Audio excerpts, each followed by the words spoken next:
General Hospital bombshell. Drew walked into Congress alive and exposed Willow for shooting and paralyzing him. Hello everyone and welcome to my channel.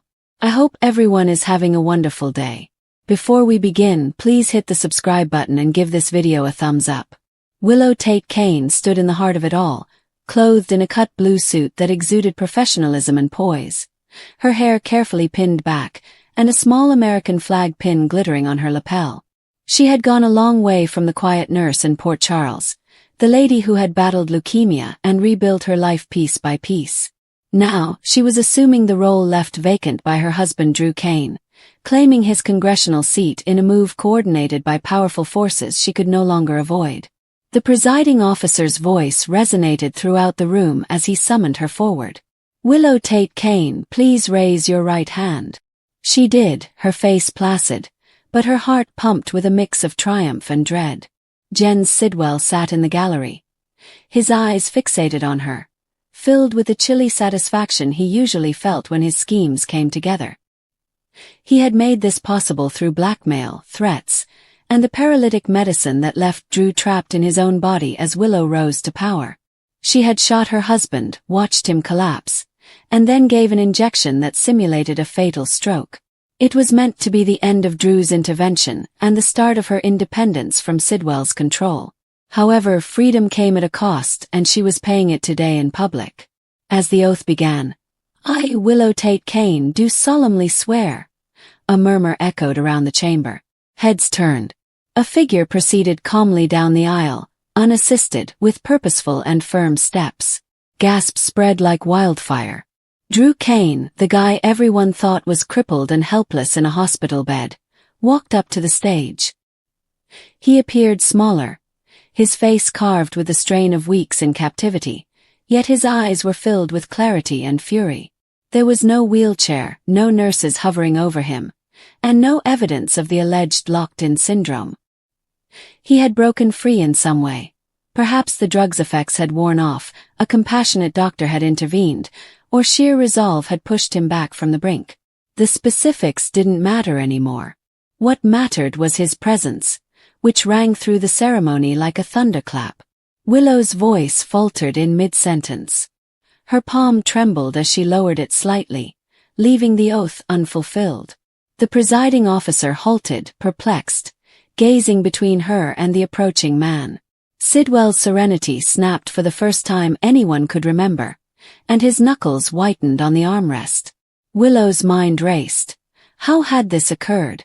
She had recently checked on Drew a few days ago and noticed his eyes pleading silently while his body refused to obey. She had whispered taunts to him, knowing that he could never reveal her secrets. Now he was here, alive, mobile, and definitely out to destroy. Drew approached the front of the chamber and paused a few feet from the podium. Security paused, unsure whether to intervene.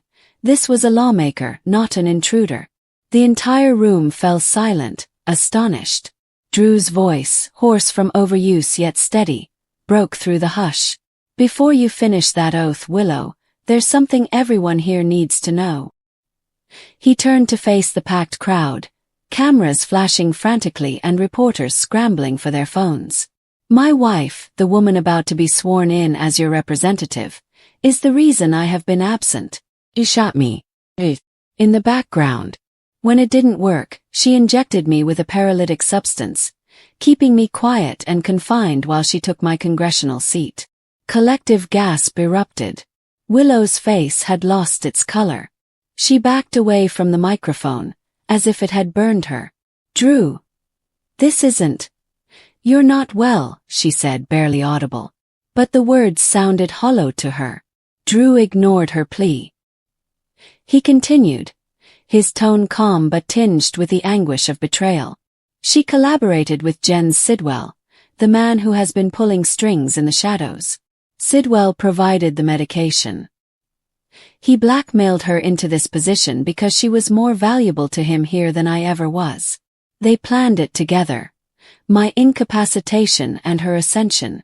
All while I lay there, completely aware but unable to move or talk, watching my wife ruin everything we owned." The chamber erupted. Whispers turned into shouts. Some stood stunned, while others reached for their gadgets to live-stream the controversy. Sidwell rose cautiously, seeking to slip toward an escape, but congressional security was already closing in, alerted by the chaos. Willow searched anxiously for an ally, but found none. Fortunately, her children Wiley and Amelia were not around, but she could image their astonishment if they had seen this.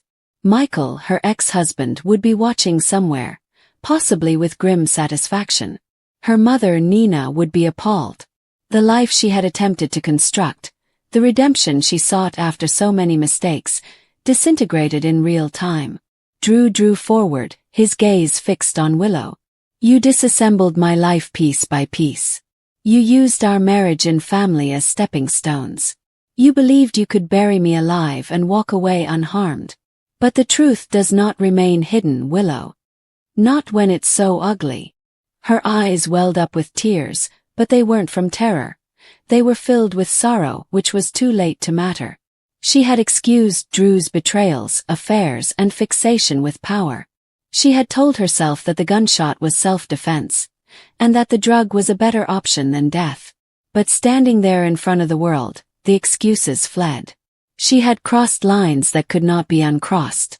The presiding officer repeatedly banged the gavel to signal order.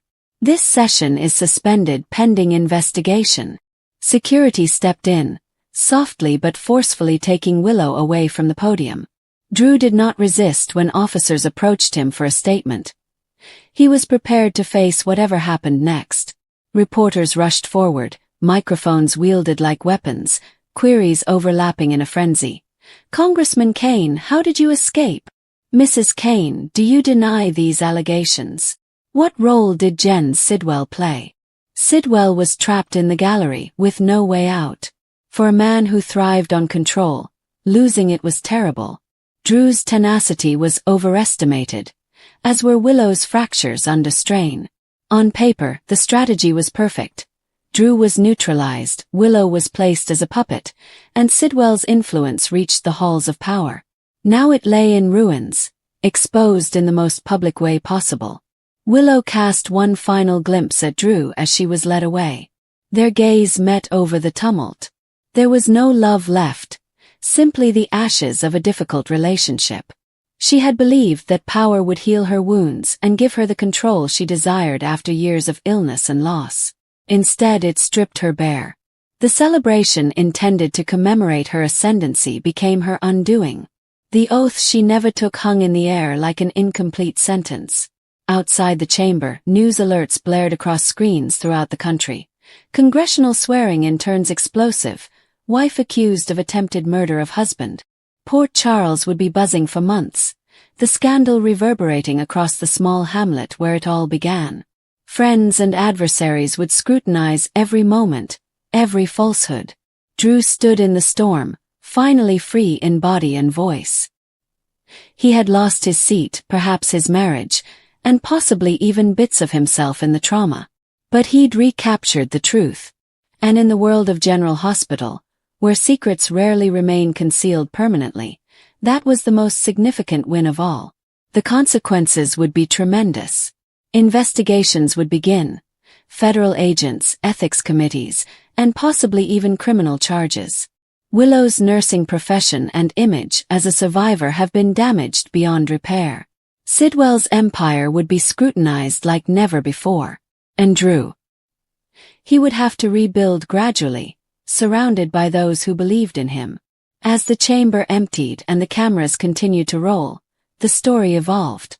What began as a story about political ambition ended in naked, unedited disclosure.